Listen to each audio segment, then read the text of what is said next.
నా పేరు దివ్య. నా బిడ్డ పేరు చారువెక్కేజ్ అండి. మాది మండపేట అండి. కొద్ది నెలలుగా బాబుకు ఒంట్లో బాగాలేదని సన్ రైజ్ హాస్పిటల్కి తీసుకెళ్తే, మండపేట సన్ రైజ్ హాస్పిటల్కి తీసుకెళ్తే బాబుకి బ్లడ్ తగ్గిపోయింది, ప్లేట్లెట్ తగ్గిపోయింది, సీరియస్ కేసు. రాజమండ్రి సురక్షకు తీసుకెళ్ళిపోమన్నారండి. బాబుని అయితే రాజమండ్రి సురక్షకు తీసుకెళ్ళాము. అక్కడైతే ఐసీయూలో 3 రోజులు పెట్టారండి. ప్లేట్లెట్ బ్లడ్ ఎక్కిచ్చారండి. అయితే అక్కడ డాక్టర్లు అయితే బాబుకు ప్లేట్లెట్ నిలబడతలేదు, అయితే సీరియస్ కండిషన్ బాబుకి మూలు టెస్ట్ చేయాలని అన్నారండి.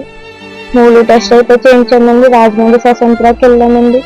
బాబుకి ఏమన్నా క్యాన్సర్ కట్ట ఏమైనా ఉందేమోనని స్వతంత్రాకి వెళ్ళామండి. స్వతంత్రాలు అయితే క్యాన్సర్ కట్ట ఏమి లేదని చెప్పారండి. బాబుకి అయితే ప్లేట్లెట్ తగ్గడం మాత్రం మానలేదండి, అలాగా తగ్గుకుంటూ వచ్చింది. 5 నెలల నుంచి ప్లేట్లెట్ బ్లడ్ ఎక్కిస్తున్నామండి బాబుకి. అయితే మళ్ళీ బ్లడ్ తగ్గిపోతుందని బాగా సీరియస్ అయిందండి. మళ్ళీ అప్పుడు విజయవాడ రెయిన్బో హాస్పిటల్కి వెళ్ళామండి. రెయిన్బో హాస్పిటల్కి వెళ్తే మూలు టెస్ట్ చేయాలన్నారండి. మళ్ళీ స్పెషల్ టెస్టులు కూడా చేశారండి బాబుకి, బ్లడ్ టెస్టులు. బిడ్డకి చేయించాలని చెప్పారండి. బాబు అయితే చిన్న వయసు అడుగుతున్నానండి. బాబుకి ఇక్కడ మండపేటలో ట్రీట్మెంట్ చేసుకున్నాం, రాజమండ్రి ట్రీట్మెంట్ చేయించడం వల్ల 4 లక్షలు అయిపోయాయండి బాబుకి. ఇప్పుడైతే నేను బోన్ ట్రాన్స్లేషన్ అనేది చేయాలంటున్నారండి. దానికి 20 లక్షల నుంచి 30 లక్షల వరకు ఉంటుందని చెప్తున్నారండి. మేమైతే పేదవారినండి, నాకు ఎటువంటి స్థితి లేని పరిస్థితి అన్నమాట.